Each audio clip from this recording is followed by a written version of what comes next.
Look at the tree of karamay. Ang daming bunga. Parang bulaklak na po yung bunga ng karamay. Napag-isipan ko na gusto kong humingi. Ay, char. Hindi kasi sa amin yan.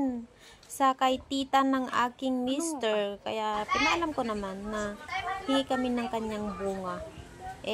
Nag-oo naman si Tita Maria.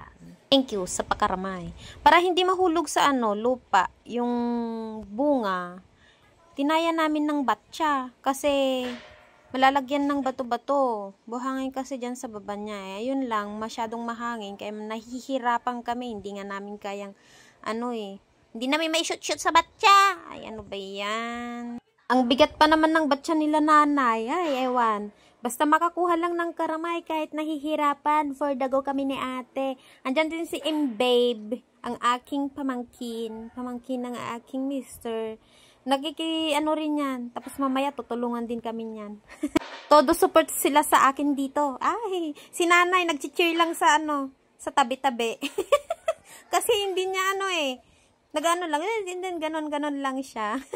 Ngiti lang si nanay dito, pero may suggestion dito si Auntie Mila, ang kanyang twin sister. Yes. Lumipat kami ng pwesto kasi nahihirapan kami sa kabila. Masyadong mataas yung mga bunga. Nangingiyayat na yung mga kamay namin. Yung dalawa kong assistant, napagod din. Camera ko pala, hindi pala ako nakikita. Nilapag ko lang kasi yung cellphone. Here. Nakita ko ng Timila na kumukuha ng karamay. Nahihirapan na ako. Kaya sabi niya, kunin mo yung umbrella na malaki doon. Yun yung itaya mo, sabi, para hindi mahirapan. Kaso lang sobrang lakas ng hangin. Hindi ko naman mailagay doon sa may bulo. Kaya napag-isipan kong bumalik sa dating pwesto. Tinatawanan nila ako dito kasi ang daming nahulog pero walang na-shoot sa batya. Paano ba naman kasi ang bigat-bigat ng batya, ang lakas pa ng hangin, tapos kaunting palo mo lang sa may bunga, nahuhulog na. Hay, nako. Yan, si Auntie Marie ang tagapulot ng mga nahuhulog namin sa lupa. Balikan niya na yung ginawa namin. Yung umbrella, para mas malaki yung di mas wise si Auntie Mila. Yung umbrella niya, umbrella yan. Ano ba yan? Umbrella yan ng kanyang bike. Madami naman kaming nataya, tsaka para malinis naman yung bunga at hindi na madumi. Yan yung ginawa namin. O yan, solved na. Solved na ang problema ko. Nakataya din kami ng madami. Todo support tong dalawang kids dito. Hi, thank you sa inyong dalawa.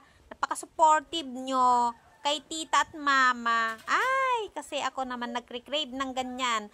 Nung pagdating namin sa bahay, nakita ko na yan, sobrang dami ng bunga. Gusto kong humingi pero nahihiya ko kay Auntie Mare. Ay, nako, Diyos ko, ilang beses ko nang sinubukang sabihin kay nanay. Ay, sabihin mo. Gusto naman niyang magpahingi. Pero nahihiya ako. Pero, trinay ko pa rin yung best ko. Sabi naman, oo. Ay, nako, pinagbigyan din ang self. Ay, kaya yan, nakakuha din. Ilang beses nga din kami nababatukan dito ng bunga. Ang liit ng bunga. Kaso lang pag tumama sa'yo talaga, nako, masakit din. Tamaan nga yung ilong ko. Si ate, ilang beses natamaan, pati si Imbe. Pati si Auntie Mila, nandyan din, natatamaan din ng bunga. Tawang-tawa kami kapag natatamaan kami, basta makakuha lang. Okay lang yon kahit mabatukan ka ng bunga. That's fine. And I thank you. Ay, char. Sabi nga nila, kung gusto, may paraan. Kung ayaw, may maraming dahilan. Maraming dahilan. Ganon. Ganon. Gusto kong kumain ng karamay. Kahit mabatukan ka. Okay lang. Ganon. Iuuwi ko yan sa bahay. Kahit mangiyayat na ang aking leeg at kamay, sige lang, for the go. Basta makakain lang ng karamay. Dahil napagod na ako dito, ay sabi ko, ay tama na yan, madami na siguro to. Ganon. Kaya yun, tinigil ko na. At madami naman yung nakuha namin. Bali, nilipat na namin yung mga karamay sa batya. Yung dalawang assistant ko, sila yung naglagay kasi pagod na ako. Buti na lang ang sisipag ng mga dalawang chikitings. Ay, dalaginding pala. Ay! Bali, ito na lahat yung nakuha namin. Hindi pa nilagay lahat kasi meron pa natira doon sa may payong pero kaunti na lang yun. Kalahating timba. Maliit yung nakuha namin. O, madami-dami na yan.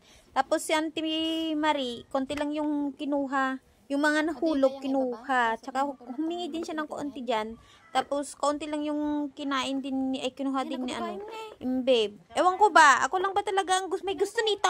Ay! Char, pero ang dami kong inuwi. Binigyan ko din sa Auntie Joy, si Hana. Ganon. Takang-taka ako kasi akala ko kakaunti pa lang yung nakuha namin. Ay, nakaisang kalahating pail na pala kami. Ay, thank you sa pagkaramay.